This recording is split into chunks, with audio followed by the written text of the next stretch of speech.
Forever Toppin returning preseason All-NEC. She's one of the better distributors as well as scorers that the Central Connecticut State team brings to the table. They're going to have their hands full because players to watch on the other side for UMASS, considered one of the best in the Atlantic 10, Sam Bruen, A10 Player of the Year. She has made a name for herself, and she is ready for her final ride as a college basketball player. One last ride for Sam Bruen, and she opens up this week being named to the shortlist for the Naismith Player of the Year award.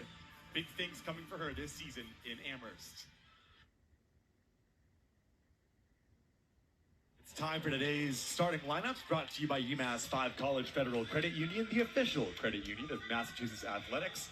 UMass 5 College Credit Union voted best auto loan provider for consecutive years in the Daily Hampshire Gazette's Reader's Choice poll. And for CCSU, a lot of new faces in this lineup. At the top, you saw our player to watch, Forever Toppin. She's joined by Emma Bruen, Deja Jenkins, Megan Kennefic, and Laura Rokohl, a freshman out of Hanover, Germany. It's a lot of new faces. This team only returns 50% of their scoring. Yeah, but some pretty good size there. As you can see, you mentioned the freshman Rokohl, and this team really is trying to find themselves early on. You're going to see a lot of this throughout college basketball. And for the Minute Women, really, you're dealing with some injuries through the preseason here, but as we talked about, there are familiar names that you're going to see throughout the season. Some talk that Sam Bruen could get time as a 3 this year as well. UMass used this starting lineup 10 games last year. The only alteration they made at one point in time was Angelique Gallicolandi getting a start over McKenna White.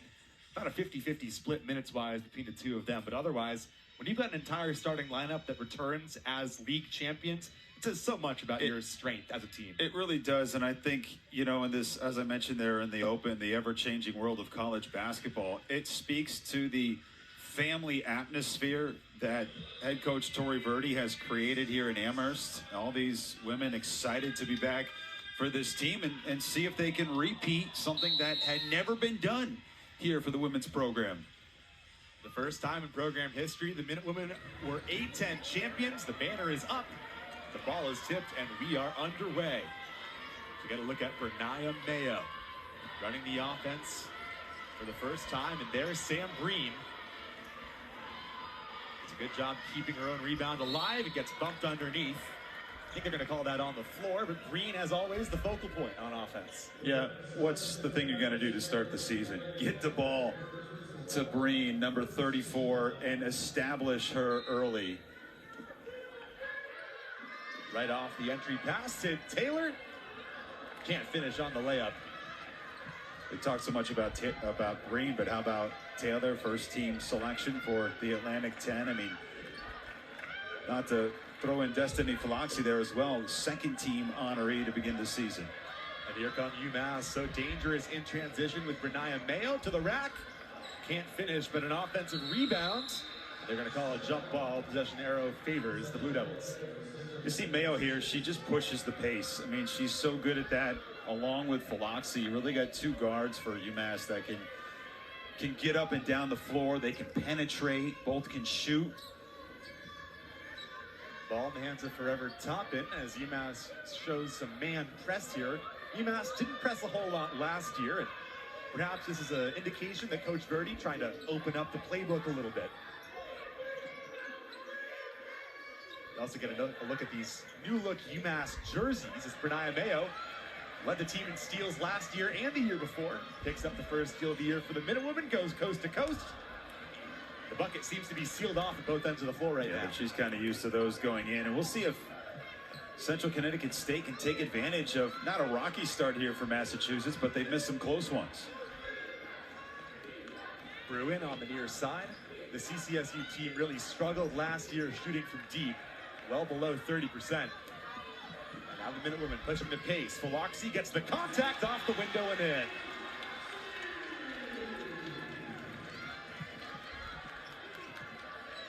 Well, Philoxy, no stranger to taking bumps. She told us that she would rather take a game-winning charge than hit a game-winning basket. Yeah, she's not afraid of the contact. You can see UMass here trying to gun for the steal. We've gotten to get to know Destiny Philoxy over the last couple of seasons. She's such a character, too. Yeah, totally unique. There are no two Destiny Philoxes in this world. As CCSU grab a board down low, and McKenna White comes away with a loose ball.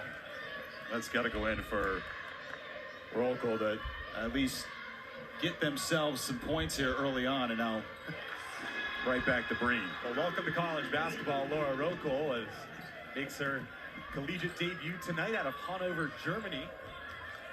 Sam Breen puts her in the spin cycle. Bruen on the far side gets called for a travel.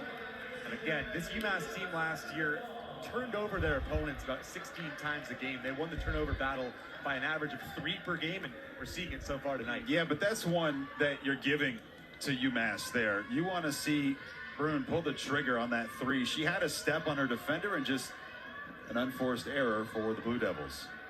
Sydney Taylor, no hesitation, can't get the bounce. Well, Sydney Taylor made more 3-pointers than the next 2 closest Minutewomen combined last year. Such a lethal stroke, as Trevor Toppin's going to get called for a fend-off. Yeah, this is what that pesky defense can do for you. First of all, on one end, you'll take that step back or that 3 open from Taylor all day long, and then Mayo and Taylor on the defensive end getting in the face of Toppin, creating a little frustration there, Nathan. CCSU scoreless to the first 3 minutes of their season so far. Mayo gets the screen. And Breen, beautiful feed to McKenna White. And Sam Breen, not just a scorer, a facilitator as well. That's exactly what I was going to say. She knew she had White on the interior. You can bring her out. She can shoot that shot as well.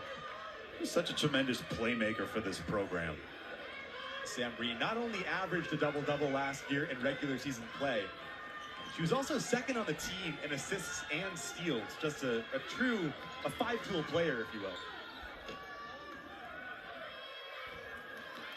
Good offensive board here. Second one grabbed so far today by the Blue Devils, and they're going to get a block here on McKenna White and get a chance to open up their scoring for the season from the charity stripe. I really like this possession for Central Connecticut State. They moved the ball around the perimeter. No one wanted to take the shot, though. That was the unfortunate thing.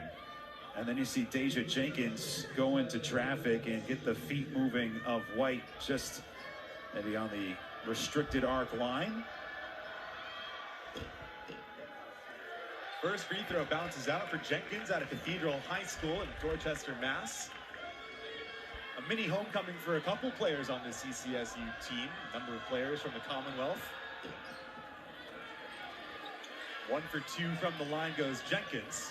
And again, the Minutewoman pushing the pace. White down low, gets bumped, and goes down hard. And we mentioned there is some injury news for the Minutewomen. No Angelique Gallicolandi. She is day-to-day, along with Layla Fair, the all-rookie team selection last season from St. Joe's, who joins this UMass team. So a couple of bigs out for UMass. It means more focus on McKenna White and potentially the UConn transfer Piaf Gabriel. Yeah, which makes those plays even scarier for a head coach. As, you know, Central Connecticut State clearly, when you see the replay there, Knefek didn't intend to bump White that way, but appears that she's all right. And I think when you hear all these coaches over the past month getting their teams ready for these games, there's always injuries, right? And you're just trying to get through it, get to the start of the season healthy, and unfortunately for Massachusetts, that hasn't been the case. Well, that's one of the big reasons why you have those preseason games, to get players in shape. And White goes 1 for 2, but there's a reason that players like Sam Breen and Sydney Taylor played almost the entirety of the first exhibition of the year. You can't go into game 1 of the season without being 100% physically and mentally. UMass shows zone here. CCSU looks to connect on their first field goal of the day. Chance inside for Bruen. She rattles it home, gets that nice got to go touch down for the Blue Devils, saying, guys, what do we have to do? Take the short jumper. Philoxy throws it away. It was deflected. If there's one area of concern for Destiny Philoxy, it is the turnovers. She had the first 100 turnover season in the A10 in a couple of years last year. Well, it's because she's fearless. You know, she attacks. She's not afraid to go into the teeth of the defense. And so as you grow with maturity, you're able to take a step forward and get those numbers down this year. Good take. Nice scoring touch there from our player to watch, Trevor Toppin. The only senior on this team. 5 freshmen, 5 sophomores, 3 juniors. So very underclassmen light after what Coach Reeve described to us as last year being a grad student laden team. Mayo doesn't get the bounce. CCSU within tying distance here on this possession. 3 won't go. Another offensive rebound. Green can't come away with it. Good pass down low. Philoxy takes the charge. She does that so well. This has to really make Jenkins feel snake bitten because she was close on the previous take, didn't get it to go down, gets the ball back, and then Philoxy slides right in to take that charge. UMass up 2. You're watching UMass Women's Hoops here on Nesson Plus. 6th year for Coach Verdi, and what a turnaround job he has done for this Minutewomen program. No changes for the Minutewomen in that break, and McKenna White, nice little move there off the backboard. Is the black polo, is that his signature look? I think it is at this point. You know, a lot of coaches these days have gone down with their dress codes, something that started during that COVID year when they lost the suits. He did break out a suit for the NCAA tournament. All right, when it matters most. Alexia Brooks into the game for the Minutewomen. Nice take by Toppin. A little floater in the lane. Yeah, she got herself open there and said, okay, I'm going to actually try to initiate some offense. And it looked like Central Connecticut State struggling at the outset, worked their way back in this game quickly. Taylor, too strong on the 3, and Toppin picks up the rebound. Mayo takes a seat as Brooks comes in. Alexia Brooks played some big minutes last year late in the season when Steph Kuleja was out injured. Brooks made a crucial assist in the A-10 championship game, and she gets beat there on D. Yeah, she got beat through the screen right at the free throw line, and Jenkins opting to pull the trigger there. Now you're seeing Central Connecticut State say, look, we haven't been able to get clean looks at the basket on the interior. They're taking some mid-range jump shots, but Destiny Philoxy will take control. Yeah, and the thing, you mentioned that word control. Her body control is so good. She leaves her feet and is able to adjust to finish off the backboard. She knows all about manipulating the ball as well. UMass back up by 2. Toppin equalizes. We talked about her in the open. Look, you're not returning a ton of production. Toppin, one of the leading scorers, coming back almost 8 points a game. And now you see a rare unforced error on the UMass side. Maybe a little bit of rust for both teams here. We saw CCSU struggle with their shot earlier, but both teams now combined for 6 turnovers, and we're only 7.5 minutes into this game. Had a chance to talk with Coach Verdi earlier today. He said they must box out. That will be our best offense, as they'll be able to run the score. They've been out-rebounded 10-4 here in the early stages.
Hands up on the neck there. There was a little stranglehold here for White trying to bring down that rebound, and she'll just shake it off and put it behind her. I think Central Connecticut State might have caught a break there, and you know, they've had a good game plan here. They're doubling Sam Breen. They're trying not to let her get deep. They've given up some perimeter looks, but UMass hasn't taken advantage, and it's not as though CCSU has shot the lights out here. But Jenkins has been great. To the far side, Bruen, her three too strong, and now here come the Minutewomen in transition. Mayo to Breen, jump stop, gets the contact and the foul. So this is where UMass needs to get more looks. The quick rebound, the bring it up the floor with either Mayo or Philoxy, and get the numbers out in front and score in transition. Fast break points, now 9-0 in favor of the Minutewomen. A lot of lead changes so far in this one. Again, no Forever Toppin yet here in the second quarter.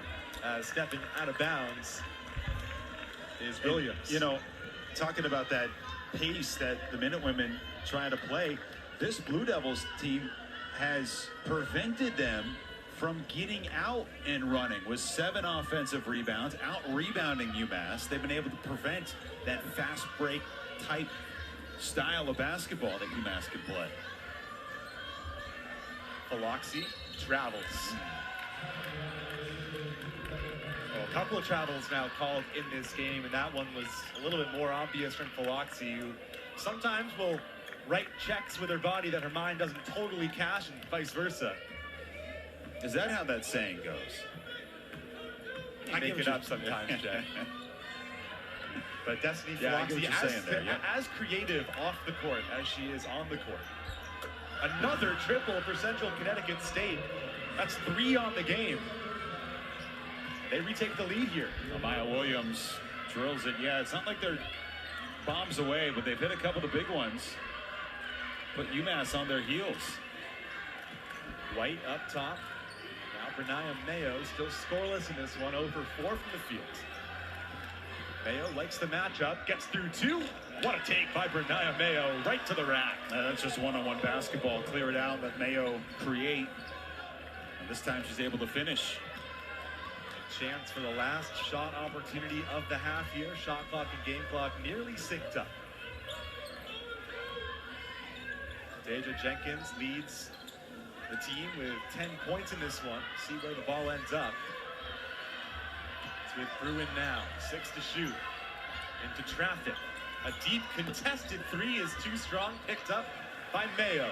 2 seconds to go. Mayo, deep 3 at the buzzer. Just rimmed out. Necessarily seeing that tie score. Yeah, a good one here so far between Central Connecticut State and Massachusetts as we take a look through some of the highlights from half number 1. Minutewomen got off to a pretty solid start. They attacked the basket early. Destiny Philoxy, of course, you expect Sam Breen to do a lot of the heavy lifting with 11 points in the first half. It was spread out from the offensive side for UMass, but this Central Connecticut State team, first it was Toppin, who was phenomenal, but she picked up 3 personal fouls early, so switch it over to number 11 in Deja Jenkins. She hit the mid-range jumper. Jenkins also came back a little bit later on. She hit, that was Toppin off the glass for 1. Jenkins hit a big 3. UMass has not been able to hit from long distance, so Sydney Taylor's saying, why don't I just take it to the basket? Minutewomen able to create some turnovers as well. 6 takeaways for UMass in this one, but shots made after shots were fired by Central Connecticut State, and a couple of different players connecting from long range. You saw Megan Kenefick do it right there. You had a 3 here from Amaya Williams. We saw the UMass debut of Gabriel, the transfer from UConn, and just try to get to the basket, lay it in. That's Sam Breen's game, but 3-point shooting has kept Central Connecticut State in this game as we take a look at there for the Minutewomen. Shots, I would say 6 out of the 8 were pretty solid open looks for UMass. In the North Mid-Atlantic, if you will, Quinnipiac, New Jersey Institute of Technology, St. Peter's, and Brown. Brown was actually the first team they beat last season. They started off pretty rough. They lost 7 of their first 8 games. This is a moment here for Central Connecticut State, get rejuvenated coming out of halftime. And I don't know if you change much from what you've been doing.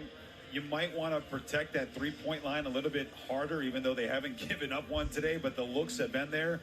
You know, for UMass on the other side of the dial, it's just a matter of time before some of those start to fall. And if you're the Blue Devils, can you limit the amount of those threes? Can you keep a little of the momentum? Because they have had swings where this game has been tilted in favor of the Blue Devils. Well, the Minute Women's cardinal sin last year was slow starts.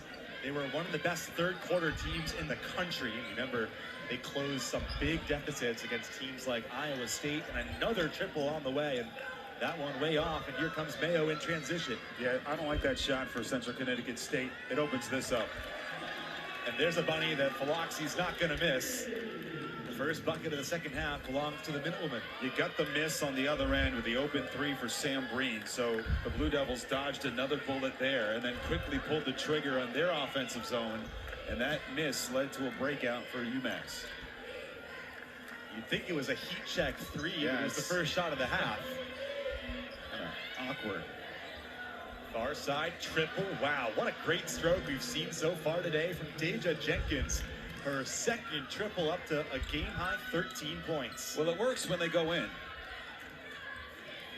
Often is the case. Sid Taylor tries the reverse layup, wanted a foul, and instead Toppin back into the game for the Blue Devils comes the other way. The Toppin just 11 minutes in that first half for Central Connecticut State. Jenkins has really been the go-to so far. Jenkins fires it to Bruen on the far side. There's the 2 points from Bruen. Good block by Sam Breen down low. And Toppin jumped the passing lane, but the Minutewomen come away with it. Taylor for three. Got it! Just a matter of time. First triple of the year for the Minutewomen on their 10th attempt. And Sid Taylor finally breaks the seal.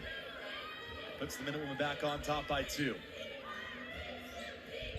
You know, when you look at this UMass team and the growth that they've had, Taylor's a great example of how she's developed into a premium player in this league. Great take by Bernaya Mayo there, and a really good job of Sam Breen filling the alley, creating the space for Mayo. But you mentioned Sid Taylor. It was a surprise to Coach Verdi last year when she was left off of the preseason all-conference teams. So she responded by being top 5 in the league in scoring and one of the country's most lethal three-point shooters. She's someone who's drawing potential WNBA looks as well.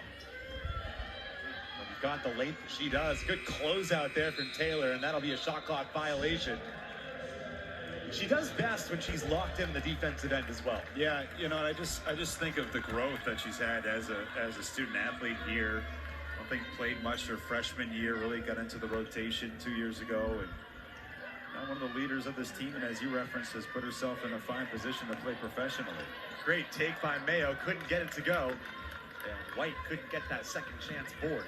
Huge possession here for Central Connecticut State. Nice feed to the far side, extra pass, the jump step to the mid-range, and that won't go, and Philoxy, the shortest player on the court, comes up with the rebound. I think you just want to pull the trigger on that three. As Philoxy is going to earn a trip to the free throw line here. And yeah, Sid Taylor last year, just going back to that point, 15.9 points per game, 4 boards a game as well. She made 83 triples, 35th in the country in that respect. Number 1 this year. Chance for 2 more free throws here for Philoxy, who hit a pair in the first half. Reminder, last year when these two teams faced off, the Minutewomen didn't make it much of a conference, or rather a contest. It was 87-50, the final score, and the Minutewomen rolled 10 players in that game, which, if you know Tori Verdi, you know that's a real rarity in these parts. Better or for worse.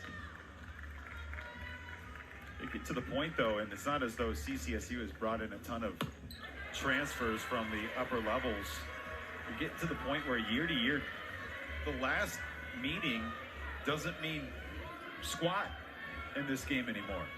And that's going to be especially true for the second game of today's doubleheader here at the Mullen Center, where you could almost put out an entire roster full of new transfers between the two teams. Yeah, especially early on. This is when you can get a team, essentially, if you're trying to punch up. Step back three won't fall. Taylor can't grab the board. Second chance points for Emma Bruen. She played just 9 games last year and had 6 total points. She's already just one made basket away from equaling that number here on opening night. Mayo, step back triple, too strong. This is where Taylor almost isn't selfish enough. She had a little bit of a space, gave it up for the open shooter. Mayo pulled the trigger. Again, more 1v1 offense for Jenkins. UMass ice the screen. The baseline jumper well short. Breen grabs the rebound. Sam Breen is now just 4 rebounds away from a double-double. Great feed by Philoxy, and White can't finish on the interior.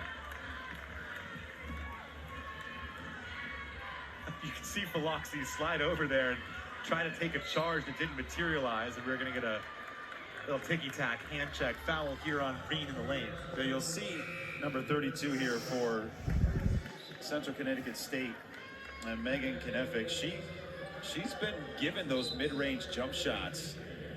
So far, just 1 of 8 from the floor, and I think UMass is content with letting her take those 15-footers. Well, in this era of advanced analytics, true shooting percentage in particular, those mid-range jumpers are becoming a lost art, and statistically they are, the lowest percentage shot you can take without the upside of that extra third point of a triple. But Jay, it's like you said earlier, they look good when they go in, as another charge taken by Sydney Taylor, her second drawn foul of the day. Yeah, she just got the arm right into the stomach here. And another foul on Central Connecticut State. We mentioned the 3 on top end, and now she's trying to plead her case. Looks like they might have actually adjusted one of the fouls in our scorebook. So that is her third foul. But if you're Coach Reeves of CCSU, you're a little upset because you held top and out for large portions of that second quarter as Philoxy dishes to Breen. It's been a winning combination for 2.5 years. How he gets assists? Well, that's one way. Just find Breen as she slips by her defender. Sam Breen now tied for the game high in points with 13. I'll give you my favorite Sam Breen stat in just a moment, as another offensive board collected by the Blue Devils, and Bruen connects from mid-range. So Bruen, in just about 20 minutes today, has equaled her points total from her freshman campaign. And now the scoring's starting to open back up a little bit here. Yeah, this only benefits UMass. Meanwhile, look at the points of the paint. At this juncture, UMass has dominated 32-14. Mayo jumped the passing lane there and deflected it out of bounds. And I don't know if you can get that adjusted if you're the Blue Devils because of the way that the men and women play. UMass outscoring the Blue Devils by 5 here in the third. 40-35 the score on Nesson Plus. One of the newcomers, one of the many newcomers on the men's side. Talk about 2 guys I'd like to hang out with at the official game day hangout of Massachusetts Athletics, the Hangar Pub and Grill. A place that recently, I learned, sells the best chicken sandwich in the Pioneer Valley. That was a tremendous segue, my friend. I do what I can. Mood for some chicken now as well, as Mayo's going to get called for the foul, and that should be 3 free throws here for Amaya Williams out of Syracuse, New York. How about this, Nathan? Only the 3rd personal foul for the men and women in this game. We're almost through the 3rd quarter. Not a good one there, though. Not a good one there. You never want to get called. Oh, that's been a point of emphasis in the NCAA the last 2 years, is giving shooters their landing space on the threes, as they're going to go to review here and see. They don't know if she was behind the line or not. Yep. A big shout out to this officiating, as it'll be a chance for Amaya Williams. Her career high is 10 points, and if she hits all 3, she'll be within striking distance as well. Another one of these underclassmen on this Central Connecticut State team. And you look at how this game of momentum shifts. UMass was starting to gain a little bit, and then you commit a foul and allow Williams head to the free throw line to shoot 3. This is exactly where you want to be if you're the Blue Devils playing on the road in a banner-raising game, tied at the half, and then within an earshot here with 3:51 to go. Well, sometimes it can be tricky when those banners go up. Remember last year when UMass hockey raised the national championship banner? All that emotion ended up leading to a couple of losses on home ice. So it's hard to both acknowledge the success of last year and also understand that every team is going to be looking at the games with the Minutewomen as an opportunity to show their worth, and a nice offensive board put back by Piaf Gabriel. Yeah, this was a quick grab at the apex of her jump, and then she doesn't even barely come down with the basketball, but gets it right up from point-blank range. You'd think there's some statistical analysis to back you up on that. Banner raising equals maybe a lesser performance. Well, I have a way to find out, Jay, and it's win more banners. There you go. But I'm sure if you did an analysis of, opening days after World Series wins. Get the Ken Palm guys on it. Yeah, exactly.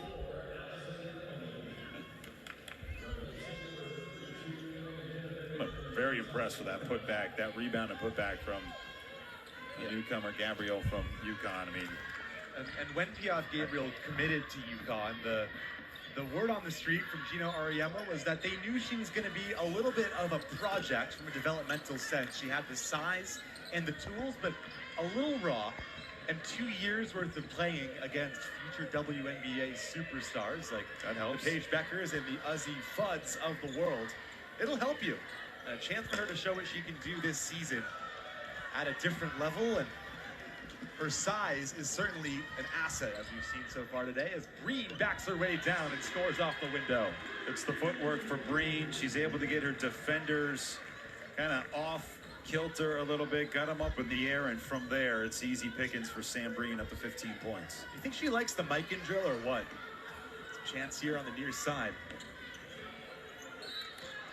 And a late whistle here going against Sydney Taylor. Well, I'll tell you my favorite Sam Breen stat as well. And to illustrate just how dominant she has been since coming to this UMass team as a mid-year eligibility transfer from Penn State now 3 years ago. Since she arrived in the A-10, she has more than double the amount of double-doubles as the next closest player in the conference. She gets double-doubles at a rate of about 1 every other game, 55% of her games. My favorite Sam Breen stat is one dog by the name of Turbo, who everyone around these parts loves. But that's a good one too. Yeah, I've got to reevaluate my Sam Breen. Are you a Turbo fan? I am a Turbo. I mean, it's hard not to be a Turbo fan, right? As Breen takes it herself, Gabriel the offensive board, but she lands out of bounds and takes a bump in the process. But sometimes you see a pet and you think, wow, this really just matches the characteristics of the owner. Those two get along like a house on fire. This is a great rebound nearly for Gabriel, blitzing through the lane. You see she's going to be a force on the boards for UMass. She only took 3 shots in the exhibition game against Assumption a week and a half ago. We saw her take a mid-range shot as well, so it's seeing how her touch develops and her shooting stroke develops. But obviously she can get to the rim pretty easily with her length. And she alters that shot and can't corral the board. It goes out of bounds. Fresh shot clock for the Blue Devils. This was an amazing find for Bruen with the shot clock expiring.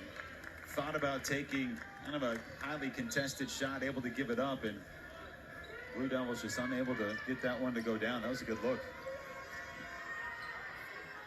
Breen out on the perimeter. Great overhand pass and a nice finish by Rokel, but that was all about the assist from Deja Jenkins. Jenkins has done it all tonight. 13 points, 6 rebounds, add a beautiful dime to that line. Biloxi kicks it out. Taylor aggressive. Gabriel down low, too easy. You can do it. I can do it just a little bit better. How about Taylor? Little no look to the newcomer, Gabriel. And we're going to have, it is the first game of the season. We talk about October hockey. This is November basketball. So a little bit of rust Not there. Perfect. Over the line. And that's a deal breaker here for Central Connecticut State. You had the beautiful play on the other end, initiated by Deja Jenkins. And then an easy bucket off the inbounds pass. Doesn't get the bounce, but Sid Taylor will get a chance for two at the line. And that's just a simple, they practice the slobs, the sideline out of bounds plays, the baseline out of bounds plays, the blobs. And that's one done to perfection. We've got one slob and one blob on the sidelines. Yeah, which one are you? Say, Jay, which one are you? Yeah, this is, if you're the Minutewomen here, this is a chance to create some separation. Largest lead as you're looking at this. They gave you a gift. Try to turn it into 2 points here for Sid Taylor. As Taylor hits a pair, shot 75%, tied with Philoxy for the best free throw shooting percentage on the team last year. As again, a little half-court trap utilized by the Minutewomen, just slowing down this Blue Devils team. As Taylor gambled and nearly poked that away from Bruen. Offensive foul on the moving screen. Down low from Napoli. And you can see UMass just starting to wear out Central Connecticut.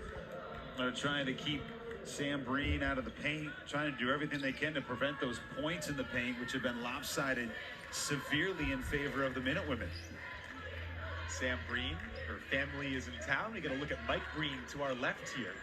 Now, not the Mike Breen, Jay, that you might be thinking of, but they actually did go to school together at Iona Prep, so the more you know. And now Breen, a triple is good. First triple of the year for Sam Breen, and she's feeling it as UMass takes a double-digit lead into the third quarter break. That's the response that you wanted coming out of halftime as the Minutewomen hang 23 on the Blue Devils. Take a 10-point lead into the fourth here on NESN Plus.